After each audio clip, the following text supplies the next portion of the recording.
साठीचा हा एक घटक असतो बुद्धिमत्तेचा. काय वाचा? आणि त्या खाली आपल्याला काय दिसते पहा?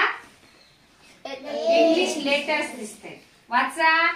ABCDE FGHIJ KLMNO PQRST UVWXY.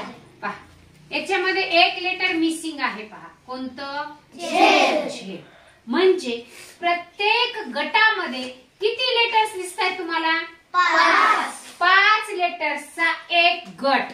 असे आपल्याला या ठिकाणी किती गट आहेत? एकूण 5 गट आहेत. म्हणजे एकूण किती लेटर झाले? 25. एका गटात 5 आहेत. असे किती गट आहेत? हे 5. 25 लेटर झाले. आता यावर आधारित नेमके आपल्या स्पर्धा परीक्षेमध्ये कोणता प्रश्न किंवा कोणकोणते वेगवेगळे प्रश्न विचारले जाऊ शकतात हे आपल्याला माहिती पाहिजे. म्हणजे आपल्याला एका प्रश्नाला किती मार्क्स मिळतात? 2 गुण मार्क्स आपल्याला हमखास मिळतात. आता काही नसतं बघा अवघड. आपल्या समोर इंग्रजी अक्षरमाला दिलेली असते ऑलरेडी.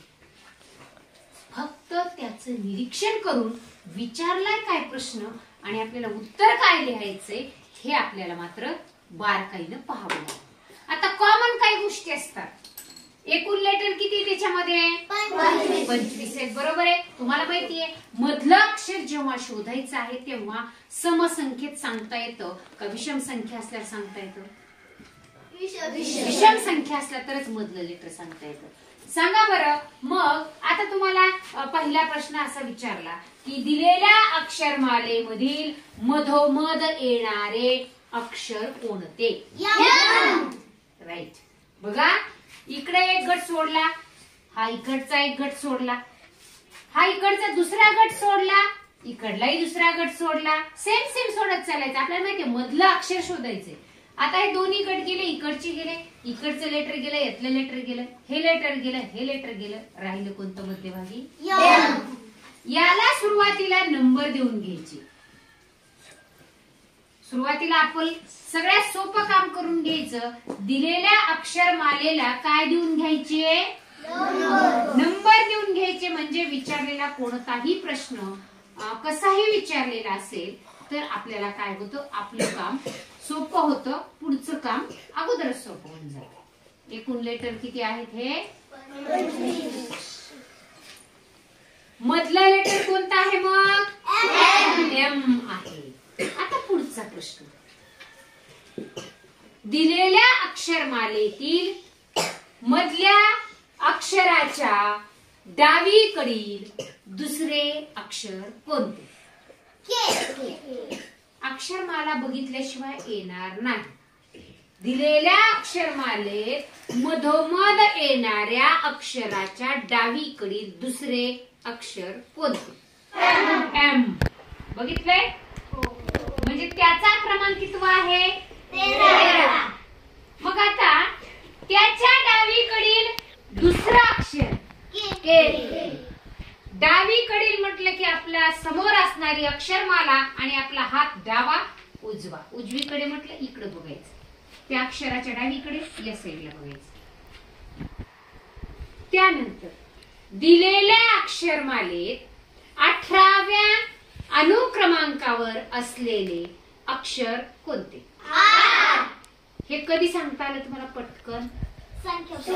त्याला नंबर देऊन घेतले मी अगोदरच. जर आपण नंबर नाही देऊन घेतले तर परत 1 2 3 4 या पद्धतीने आपल्याला मोजत बसावं लागेल.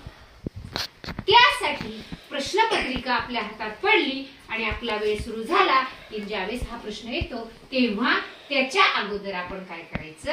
त्याचे काय देऊन घ्यायचे? वर अनुक्रमांक देऊन घ्यायचे. या लेटर दिलेल्या अक्षरमालेत डावीकडून 15वे अक्षर कोणते? ओ. दिसलं का वर 15? पाहिलं तर लक्षात येईल. आपलं काम किती सोपं होते बघा हे अनुक्रमांक दिल्याने. आता पहा दिलेल्या अक्षरमालेत डावीकडून दुसऱ्या गटात उजवीकडून तिसरे अक्षर कोणते? काय विचारला प्रश्न सांगा? डावीकडून दुसऱ्या लेटर 1 2 3 बघा, पहिला गट, दुसरा गट, तिसरा गट, चौथा गट, पाचवा गट. त्यातील डावीकडून दुसरा गट कोणता आहे आपला? FGHIJ. त्या दुसऱ्या गटातील उजवीकडून तिसरं लेटर. किती सोपं आहे. त्याचा अनुक्रमांक 8. दिलेल्या अक्षरमालेत 25व्या अनुक्रमांकावरील लेटर कोणते? ज्याचं निरीक्षण इथं आहे ना त्याला उत्तर पटकन येतं बघा. D F प्रश्नचिन्ह बघा. B D F त्याच्या पुढे कोणतं लेटर असेल? पर्याय दिलेले असतात पण आपल्याला असंही काढता आलं पाहिजे. बी नंतर बघा डी मध्ये एक सोडलं, त्यानंतर मध्ये एक सोडलं आणि अर्थातच पुढे काय येणार आहे? एच येणार. निरीक्षण ज्याचं जितकं चांगलं तितकं त्याचं उत्तर अचूक. बरोबर आहे. दिलेल्या अक्षरमालेत मधोमध अक्षराच्या उजवीकडील 7वे अक्षर कोणते?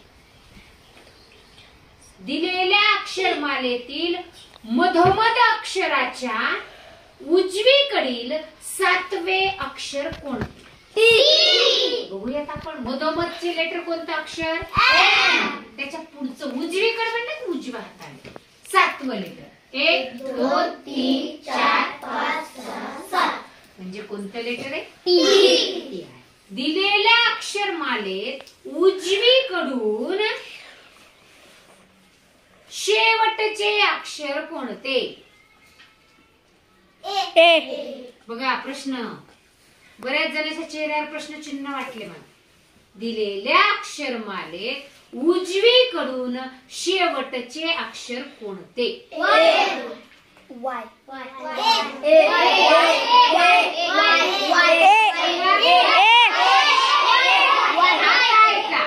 म्हणते कुणी, ए म्हणते कुणी. आता मी प्रश्न काय विचारला याकडे बघू. दिलेल्या अक्षरमालेत उजवीकडून शेवटचे अक्षर कोणते? ए उत्तर बरोबर. उजवीकडून शेवटचे अक्षर कोणते?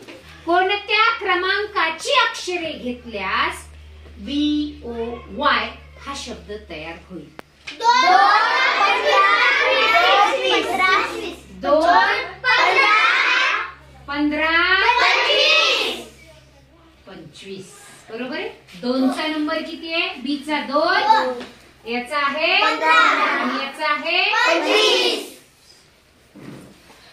या पद्धतीने आपल्याला या अक्षरमालेवर आधारित वेगवेगळे प्रश्न येतात. या पद्धतीने नेमका प्रश्न कसा विचारलाय पटकन पाहणं आणि निरीक्षण करणं याच्यात खूप फरक आहे. पहा आपल्याला अचूक उत्तर कधी सापडेल? पाहिलं की निरीक्षण केल्यानंतर? त्यासाठी मग आपल्या निरीक्षण शक्तीचा चांगला विकास करण्यासाठीच आपण यासारखं या दिलेल्या अक्षरमालेतील 25 अक्षरांकडे व्यवस्थित जर पाहिलं तर त्या पद्धतीनं आपल्याला दिलेल्या प्रश्नांच्या उत्तरापर्यंत सहज पोहोचवता येते. आता आपण चला यावर आधारित असणारा हा स्वाध्याय सोडूया.